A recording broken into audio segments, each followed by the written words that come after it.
What's up, everybody? We're back again. It's episode 294 of the Dad Bod Golf Pod.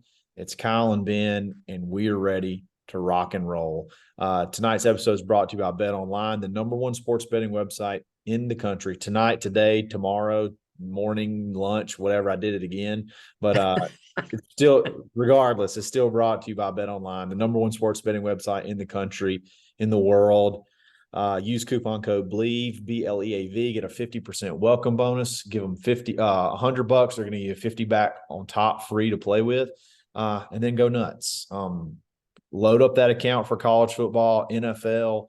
It's all about to hit. It's all about to hit hard and fast, and you got to be ready for it. So get on there, start playing around. Check out the casino, just have some fun. It's the, like I said, the number one sports betting website in the country. So sign up today, use that coupon code, and then go nuts. Bet Online is where the game starts. All right, Ben, the last tournament of the year before that counts. This is the last tournament of the year this week that counts for Ryder Cup consideration. The BMW points go all the way through this week, and I figured, let's just go ahead. Just go ahead and start talking Ryder Cup. This is nut cutting time. You know what I mean? Like, this is time where dudes that are on the fence, and there's some high level guys on the fence right now, like that are borderline. And let's just go ahead and talk through some of it and see what we think about what Zach Johnson should do. Moving forward. First of all, the point system is, I don't know if you don't know the point system, it's all based off of money and when you win that money. So like if you win the money in majors, it's like X amount of points per $1,000 earned. So you can win an event and jump way up. So like Lucas Glover has jumped so far up that he's in like the 16 spot, and he was all the way down in the 30s. So, a win from any of these dudes on the borderline that are playing this weekend could catapult them way up to where they could get close to, maybe not an auto qualify spot, but I feel like if you can be in the inside 12, because you only get 12 picks, if you can get yourself inside that number, you got a pretty good shot of getting picked. You know what I mean? So, but let's have some fun and just kind of go through what we think,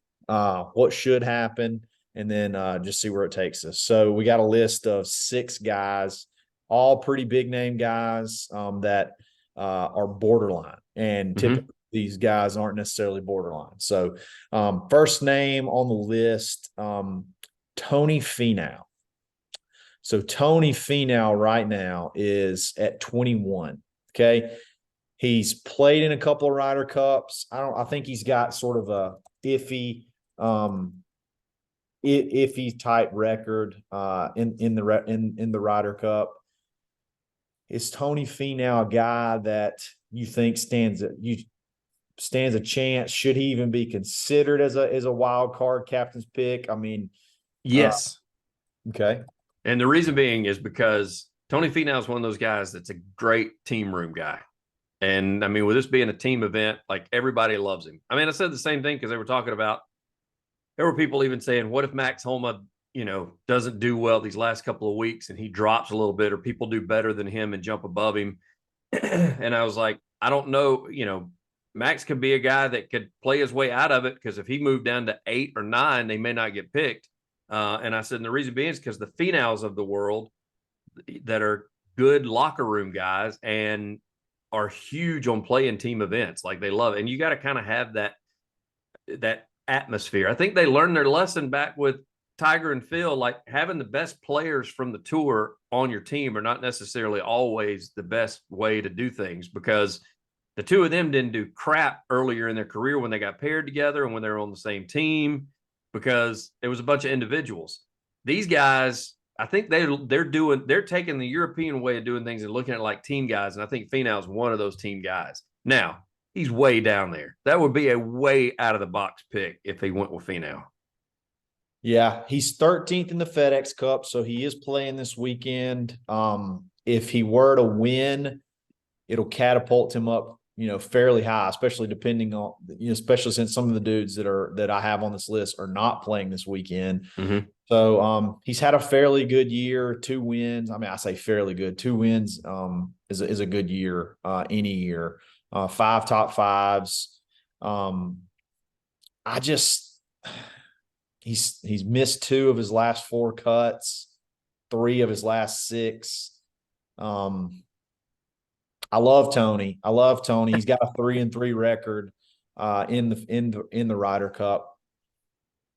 It would probably take a win. If he won or had like maybe a top, I don't know if a top 3 finish, how many points that shoots him up. If he has a win, and you add another 3.5 million or whatever it is Mm-hmm. the first place gets, that will shoot you way up. But I don't know. I don't buy into as much team chemistry as most, and I think you just look at Europe this past year, and I know that's not always a great. I know that the chemistry's done well for them over the years, Mm-hmm. and maybe those guys are just getting older. But I think it's some.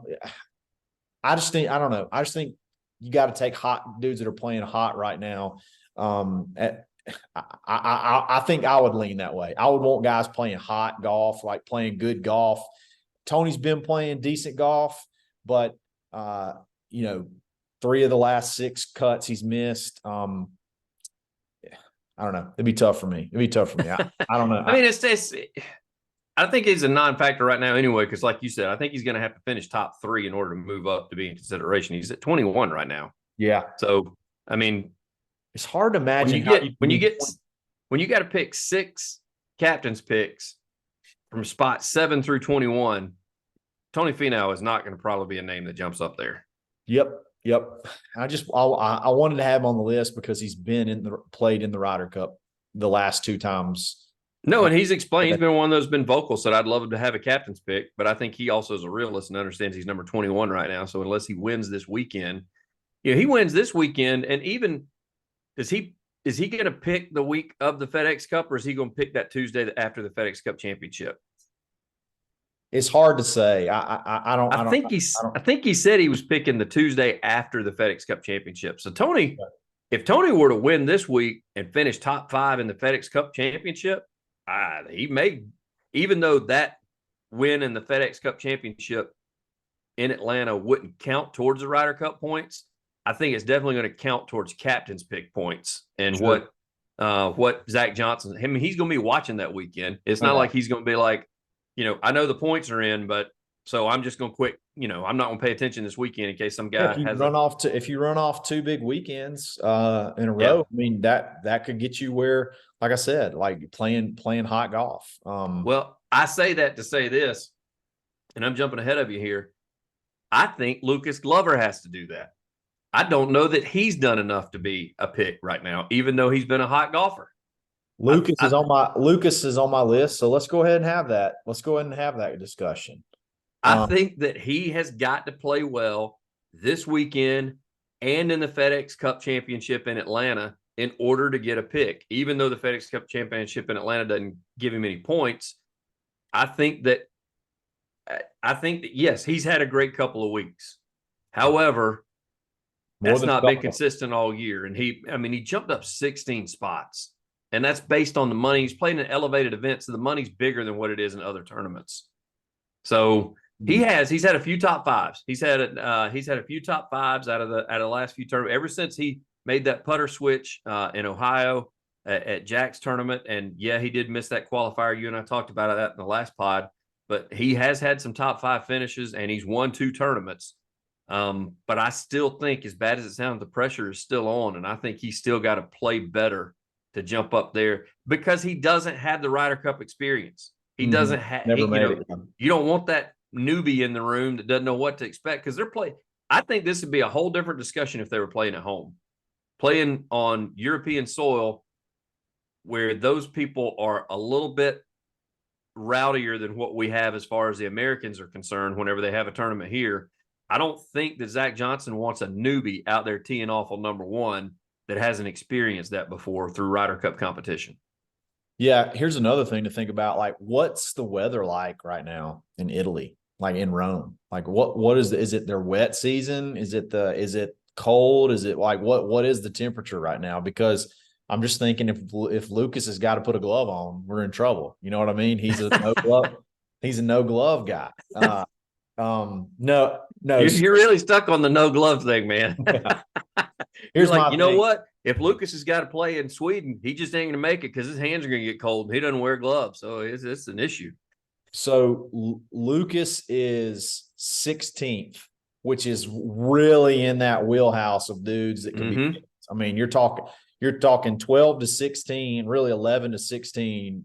Anybody could be picked, except for Denny McCarthy. I'm sorry, Denny, you're not being picked, even though you're 15th. You're just don't be sitting by your phone. It's not going to happen. Yeah, there are dudes that can be picked. Like all those damn European names that you and I don't know who they are. It's like, bro, just you guys go ahead and go on vacation. You're not getting picked. Nobody knows your name. For Lucas, this is what makes me sway towards him. Okay. You know, we've all said it. We've all said this at some point in time. I've even said it the last couple of weeks. I think I'm back. I figured it out, kind of thing. To see the incredible switch of the way Lucas was playing at the beginning of the year to how he's playing now, and like the ball striking, and now you add the putting, which is huge for the Ryder Cup. Like, it could be just debilitating when you can just drain putts on people. If he has like another another good showing, and you can put 6 out of your last 7 tournaments really good showings, maybe another top 10, even though it's a limited field. I mean, holy cow, man. I mean, you're right now in his last 6 tournaments, he's had 5 top 5s and 2 wins. I mean, if you throw another one in there, I mean, it's hard not to say, hey, this guy's got, and then you still got the Players Championship. Hell, he might win the Players Championship. He could. It's kind of a similar thing to Tony Finau, even though I think Tony Finau may have to win both. I think, yeah, for me to want to pick him. If Lucas is just in the hunt for two more times, like, it'd be hard for me not to pick him. It'd be hard for me not to pick him. No, I said that. I said if he continued, I even said, I talked to our friend Doug with the Max Roundtable in Montgomery. He has me on to promote the podcast, and so I'll promote him with the Max Roundtable that he has on. And he asked me, what does he have to finish? I said, I think if he finishes top 20 this week and top 20 next week, I mean, that proves that. I mean, you're playing against the best right now. I know the field's limited, but you're playing against the best golfers that are on tour right now. So that is, and tough golf courses. One thing I looked it up while you were talking about Lucas, he's got one thing going for him. Looking at the average temperature in Rome, by the time September rolls around, daytime highs usually around 82, nighttime lows around 58. So at least we won't have to worry about him showing all his twig and berries on national television during the no Five Guys fries bag. Let's go. That's right. He's got that going for it. At least it'll cool down for him a little bit. So and it's at the end of September, so the highs in October are like 72. So he may get some 75-degree weather, perfect over in Italy. So just so we're clear, we still feel like Finau's got a lot of playing to do. He's got a lot of things that have to go his way over the next 2 weeks. Lucas is probably a little bit closer, but you still want to see a little bit more out of Lucas too. Like, it's not auto. You still want to see a little bit more out of him. And see, does the pressure? Yeah, I think I want to see more out of him. Does the pressure hit him this next week? I mean, does he go out and? Man, it's already hard to win back-to-back weeks, as we well know. Whenever we start talking about winners, whenever we do this pod, to do it now in playoff time is even tougher. Is he mentally drained? Will he just absolutely lay an egg the next 2 weeks? It's a good point. And if he does, is it possible to keep this wave going? Like, is it possible? And yes, he's hot now. Kyle, they don't play till the 25th of September.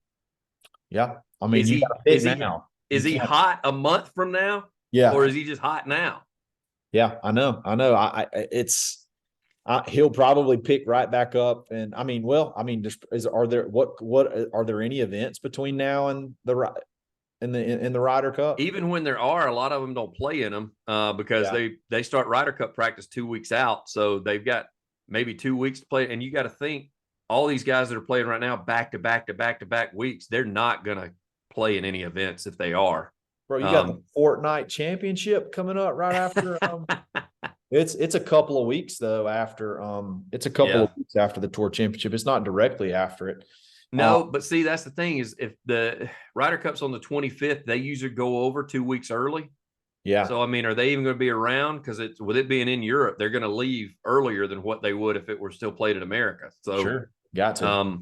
I mean, they even do that when they did the President's Cup. Remember, that's why Tiger he hosts all of them in his tournament in the Bahamas, and then they like play there, and they all get on a plane and leave for the President's Cup.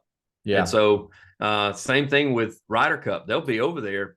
I mean, if it's on 20th, they'll be over there by September 15th. So if they don't, I mean, if there's not a tournament directly afterwards, like one of those first weekends in September, I doubt he gets any more golf in. So again, yes, he's hot now. Does he stay hot these last 2 tournaments? And does he stay hot the month off he's going to have before he tees it up on the 25th as a team member of Team USA? Sure. All right. Let's hit I want to save some for the end. So let's go ahead and hit let's go Ricky Fowler. Ricky Fowler. Is Ricky Fowler in? Is there anything else you need to see from him? What would that be? Is there anything else you need to see from Ricky Fowler to be in? He's 13th, so he's like right there on the line of the points. Personally, there's nothing I need to see.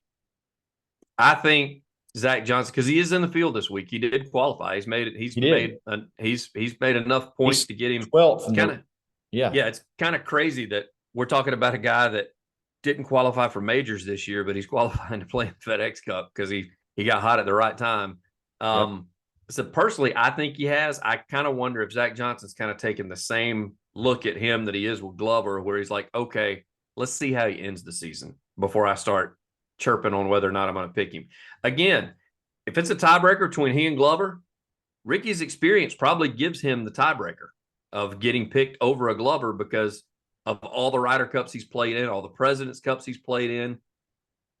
Not to mention he's got a great relationship with like Jordan Spieth. I mean, you start looking at pairings, like everybody loves Ricky, so they don't mind being paired with him. So he's another guy you kind of like in the room because you don't, even though he may not be playing great golf, you don't have to coach him up as a Ryder Cup team member because he's got the experience and people love playing with him. So I know you're not a big team person, but I think in those team events, I mean, you always see how the captain will go, well, I picked a veteran to play with the new guy because I wanted to make sure he didn't freak out. And Ricky's not a guy you throw on the team and you worry about him freaking out. He's going to be fine. I don't pick Ricky as a sentimental teammate pick this year. Ricky's in to me because Ricky has played good golf from the beginning of the year to the end of the year. He's played really, really good golf. He's 12th in the FedEx Cup. This isn't, hey, I got a hot streak going on, got hot at the last moment and ran off a couple of wins. This is a dude who's had top 15s, top 25s, just about every daggum tournament he plays in. And he's only missed a few cuts this year. Played good in majors, like we pulled for him in the. Thought he might have a shot at the U.S. Open. Dude, I don't take Ricky. I don't take Ricky because I think he's just going to be a good teammate. I take Ricky because I think he's played great golf all year round. I don't need to see anything else from him. He doesn't have the greatest Ryder Cup record, but still, the swing change he's gone through, the golf he's playing, then you got the added experience. I think Ricky's in. He'd be in for me. Like no questions asked. Ricky would be in. I feel the same way. I mean, I only threw that part in there about him being a team guy just because of his experience. I mean, Lucas Glover has not been on a Ryder Cup team. Ricky has. So if it's coming down and let's say Lucas moves up and he's Ricky's 13 right now. He moves into that top 12 after this weekend, and Lucas is at 13, or Lucas is at 11 and Ricky's at 12. when you got to make some decisions, I go with Ricky over Lucas just because of experience, not necessarily, not for the feel good thing. I kind of throw that stuff out, the feel good stuff. I mean, if I were doing a feel good thing, I'd have DJ in there, and he's played horrible all year, even on the Live Tour. Well, he's on my list, so don't spoil it. All right. Before we hit the next three, we'll take a quick break and give a shout out to Liquid IV. We haven't talked about Liquid IV a lot, and we're dumb for not talking about them because you need to have some of this, right, especially right now in the South on the golf course. A couple of weeks ago, I played the hottest round of golf I've ever played in my life, and I did not have my Liquid IV with me, and it punished me. It punished me for that because that's the first time I think I've gotten to the end of a round, and I was physically fatigued. Like I was dehydrated. I didn't think I was going to make it through the round. And then you get home and you have a terrible headache because you're just getting pounded, and it had nothing to do with pounding beers. It was pounded by the sun. Get home, you got to lay down, go get in the cold shower. Liquid IV it's like hydration on steroids. Like one glass of the Liquid IV packet of water with the Liquid IV packet in it is like drinking 3 or 4 glasses of water. It's got a breakthrough science of cellular transport technology, utilizing all of their products. It's based on an optimal ratio of ingredients designed to enhance rapid absorption of water and other nutrients into your bloodstream. That dadgum cellular transport technology is what gets you where you need to be. Really thought that'd trip you up on that. Yeah. So I typically when I'm prepared and I'm on my game, I'll have one before I get started. I'll have one at the turn, and you feel golden. You're ready to go. So check them out. Use coupon code DadBod Golf Pod, all caps, DadBod Golf Pod. Take 15% off your order. You can do it recurring, where it just, if you play multiple rounds in a month, figure out how many packets you're going to need. Boom, hit that thing recurring for that amount of time, and they'll just show up at your house. So, and look, I will tell you the best deal that's out there, because I've had friends that have bought it. They got this big mega pack you can buy, and if you throw that code on there, they already give you a discount for buying the mega pack because it's like the biggest thing that they have. And then if you throw our discount code on top of that, they accept that as well. So you literally can get that mega pack for almost like 45%. I think that's what my buddy told me, that 45% less than what you would pay for it originally. So get them. That's your money saving tip of the day. Sure, absolutely. So check them out. All right, let's hit one that I think could possibly there could be some division here, maybe not. I don't know. Still at 14th. Dude's won a major in the last 18 months. Justin Thomas. He's sitting at 14. You can't see anything else out of him because he's 71st on the points list. So he's done with PGA Tour golf for the rest of the year. He's not playing this weekend. He's not playing in the Tour Championship. There's nothing else he can do playing wise. Can you put him on the team? Can you put him on the team? Yes, you can. And I knew you were going to disagree with me on this. Okay. And the reason being is for the exact reason that we don't like Rory. He's a bulldog. He is somebody that thrives off of that kind of stuff, especially playing on the road, playing right outside of Rome, Italy, with all those crazy Italians are going to be yelling obscenities at him, whatever he's trying to play golf. And he will thrive off of that. He loves living in that type of atmosphere and will not cower like a Rory McIlroy would. So why Rory's plays good in the Ryder Cup? What are we talking about? So why can't he bulldog himself into playing better golf this year? Like, dude shot 80 twice in the last 2 months. Like, I mean, we're talking like not even remotely close. Listen to this, Ben. This is what you want to take to Rome to try to break a streak of not being able to win over there. In the last 1, 2, 3, 4, 5, 6, 7, 8 tournaments, you've missed 5 cuts. That's what you want to take. That's what you want to, with an 82 and an 81 in there. That's what we want to take over there. I love it. Give me a break. Look, team, I got in this argument. I got in this argument with a buddy of mine. talking about, oh, he's the heart of the team. He's this, he's that. You got Ricky Fowler that's got just the same amount of chemistry with a Jordan Spieth or those guys that can play, and he's playing good golf. Like Justin Thomas, if you can just turn it on, why aren't you turning it on? Like if you can just flip a switch, if you can just go over to Rome and you can flip a switch because somebody calls you a douchebag or Yankee dog or whatever the heck they call us. I don't know. What do they call us over there? I mean, if it's that easy, why hasn't he been able to do it over the past 3 months or heck, the past year? Why hasn't he been able to flip the switch? There's just something off. He is in a funk.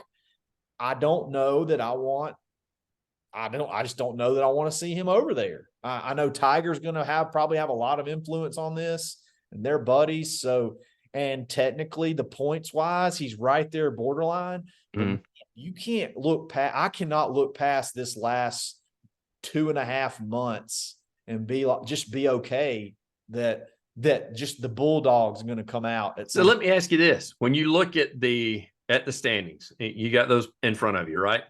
Yeah. When you look at spots 7 through 12, do you take Thomas over some of those guys? Because I do. I take him over Keegan Bradley. I take him over Sam Burns. I take him over Cam Young. You've lost your whole mind. They're playing really good golf.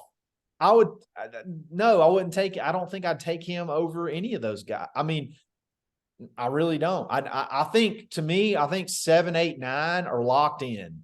I would not take, if I had to choose Colin Morikawa, Keegan, Sam, any of those dudes over, if I had to pick those over Justin Thomas, I absolutely pick those guys.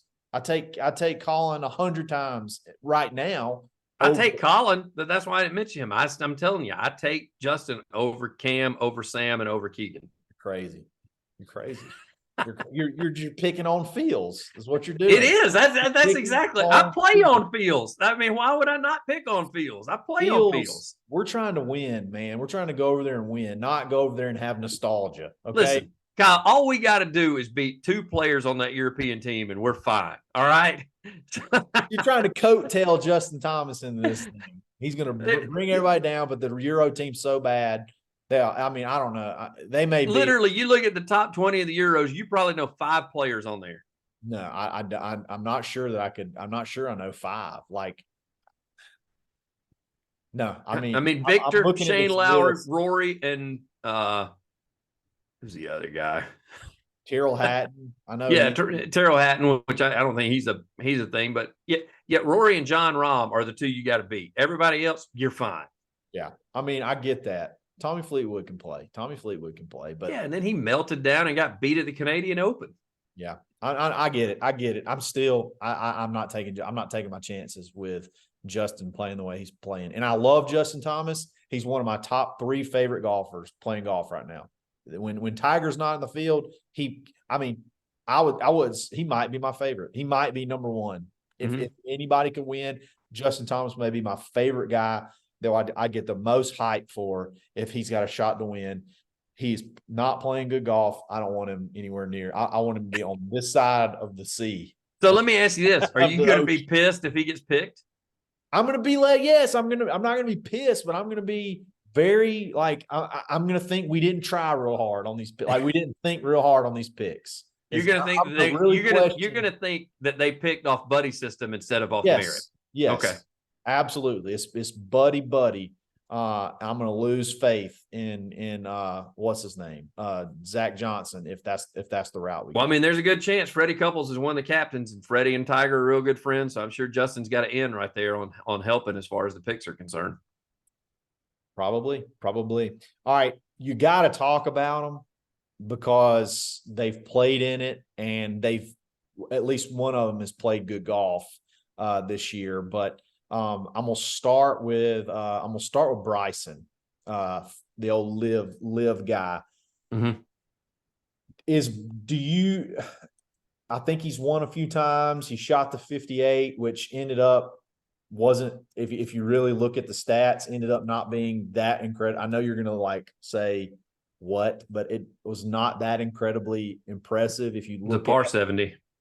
Well, no, that first of all, okay. 58 is very impressive. Okay. Yes. Even if it's a par 70, we can have this whole discussion on a whole nother show. I think a 58 on a par 70 is more impressive because there's less par fives. Right. I get it. Okay. So, but there was a stat that someone showed, and it was like the greatest rounds of all time. And it was strokes gained on the field, basically. And what our stroke, average stroke, margin or something like that. In other words, how bad you beat everybody else. Right. And, you got Jim Furyk, who was like 11 shots ahead, like 11 shots gained on the field, whatever. Bryson shot 58, but he was only 6.5 or 7 shots gained on the field. It ended up being like one of the like 300th greatest rounds of all time based off that stat. Which is there were a couple of guys that shot 61s that day. Yeah, they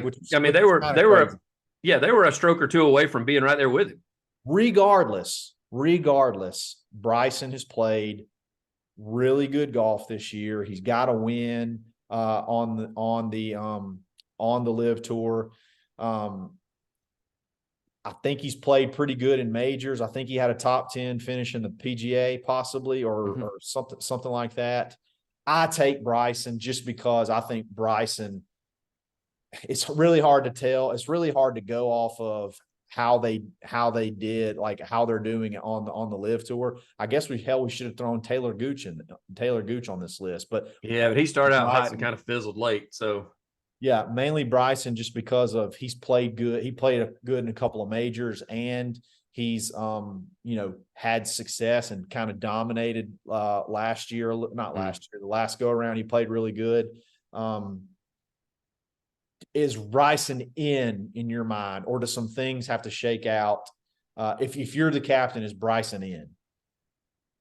If I'm the captain, he's in. I don't think he's in under Zach Johnson. I said no. I don't think he's in. And the reason being is the whole Live thing. I think, again, I'll go back to those guys that I just said, over Keegan, over Cam, even over Sam Burns. I think Bryson is a better golfer than those guys, especially in a match play situation with all the President's Cups. He's been in a Ryder Cup. I mean, he was the U.S. AM champion, which was match play. I mean, he's a match play guy. He's the type of guy you want in match play competition. So I would take Bryson. Yep. I just don't know that. I don't know that. Honestly, I'm going to be honest with you, Kyle. I know we got another one to get to. I don't think he's got to take Koepka, and I think that's the only one that he's going to take. Well, Koepka's going to be an auto qualifier. Well, he is. We say that unless both Schauffele and who else was right there below him. If they win or finish top 5, and he does not, he doesn't have an opportunity to play in this. So if those guys win or both finish top 5, he could see himself fall out of the top 6, and then you wonder if they do pick him. Oh, Homa and Schauffele, if they do what, like Homa moved up a spot this past week, Koepka dropped a spot, but Homa, and went down to 5. He's still got a spot though. It's still got to be. He's still got to get jumped by Spieth. So they still got to go. They still got to go hard and jump him. If Schauffele jumps him, it's not that. I'm sorry. If Homa jumps him, it's not that big a deal. Homa probably will jump him. But Schauffele would then have to jump him, and then Spieth would have to jump him. So you'd have to have just one of those would get him out of the top 6. I think you got to pick. If Zach Johnson does not pick Brooks Koepka, I know Brooks Koepka's not on this list. I may not even watch the Ryder Cup. It would be one of the dumbest decisions. Take away all the Live stuff. That would be a stupid decision if he does not take Brooks Koepka. So back to Bryson. For me, yeah, Bryson's in my top 12, regardless. I'd probably cap the end of my captain's picks 11 and 12 with Bryson and Ricky and be good to go. Bryson's in my top 12. I don't need to see anything else. I saw how he played against some of the top competition. He's won on the Live Tour. He's played well. He hits the ball an absolute freaking mile. And if he just shot a 58, even though a lot of other people shot really low, you still got to go out there and make a ton of birdies. So Bryson's on my list. And you just made a good point. You got to make a lot of birdies. The thing is, in match play, you got to have the putter going. Right now, you look at that, you look at that American team, And that's another reason I want Bryson in. Like I get that Wyndham Clark he's got 2 wins, one of them a major, and he's an automatic qualifier. However, Patrick Cantlay's putter has not been there. Brian Harmon's has, but that's all because he won late. Max's putter has not been there. Xander has had some putting woes this year already. Jordan has had some putting woes this year already. So you got to put some putters on the team because your number one guy, Scheffler, as he's made 2 putter switches, man. I mean, he's all in his feels about not knowing what to do over the ball right now. So you're going to have to put some guys on the team that can make some putts. Yep. And that's another thing that I think Zach Johnson's got to look at going down the stretch and who he picks. And I know Bryson's nowhere near anywhere being considered as far as, a live guy, but I'm based on what he's done, especially that putting performance he had this past weekend, he's rolling it really well right now. And that's the type of guy that you want on your team. All right. Last one, DJ. Nope. DJ, you got one of the most dominant Ryder Cup players on the American side, maybe ever. Nothing goes through your mind, even if Brooks is an auto qualifier and you can put that Ryder Cup team back together. I know this is maybe kind of like a Justin Thomas conversation, but is there anything, any inkling, any chance you even consider putting DJ back in? I mean, he's won on the Live Tour this year. He's won, but put that asterisk. He's won on the Live Tour. Other than that, when you watch him play right now, and I get it. Last time he was undefeated, but I've watched him the last couple of tournaments just because Liv's been on television, been able to kind of flip over there and pay attention. He's all over the place. He can't putt. He's missing greens. I mean, that's not a recipe for success when you get in the Ryder Cup. You need to have somebody that's can basically put the ball on the green and one putt. Like, it doesn't matter how far they drive it. It doesn't matter how wayward they drive it. If they can scramble and get on the green and one putt, they're going to win matches. And so he is not doing that right now. And he shot 81 at the Open on his last day and went ahead to the house at plus 13. Just about dead last in the Open. Has not had a good showing at all. I mean, he did have a top 10 in the U.S. Open. So he did have he tied for 10th in the U.S. Open, but then he's like 55th, the PGA Championship, 48th. I don't think he's putting in the work, Kyle. Like follow him on social media. He never posts anything. He's been posting stuff that he and his kids playing, and he's been teaching one how to drive their boat that they've got down there. Like, he's spending way more time with the family, which is fine. I have zero issue with that. I'm just saying, the guys that you want out there are the guys that have been kind of grinding like Ricky has. I mean, you mentioned it earlier. I mean, he's worked his tail off to get back this year, and Dustin's kind of gone the other direction. It's not that he's not working hard. He's just not working as hard as he probably did prior to having all them youngins running. And now his kids are getting of age that he's going to baseball games. He was showing that, like T-ball games and stuff like that. Yeah. And he needs to do that. Family Guy stuff. He needs to do that. I'm just saying, he is definitely one that I didn't realize that his game is affected immensely by taking time off. And it showed, and it's shown in the play that he's had thus far. Sure. I don't think I would be tempted. I would be tempted with Brooks being an auto qualifier and probably in, like, who do you pair? Could you pair, just say that's going to be my team, this intimidating. But then again, then you go back to the JT argument. What's he going to do? Just flip the switch, all of a sudden flip the switch. And you know what? It could possibly be that for Dustin Johnson. We're like, if I just decide, because I'm not necessarily playing bad, I'm just not playing great. Like, Justin Thomas is playing bad golf, like over the last 2 months. Like, Dustin could flip I feel like he could possibly flip a switch. But again, I got my top 12. In my top 12, he's not going to be in mine. I wish he would have won a few more times on the Live Tour, or either, had a couple of better finishes than that. 81 really hurts at the Open. That just, to me, you just don't even care. You don't even really want to be there. Mm-hmm. But so you and I had this discussion like 6 months to a year ago when we were talking about Ryder Cup and when Liv was about to get kicked off and all that. If you remember, DJ was in our captain's picks before they ever teed a ball, put a peg in the ground to start playing.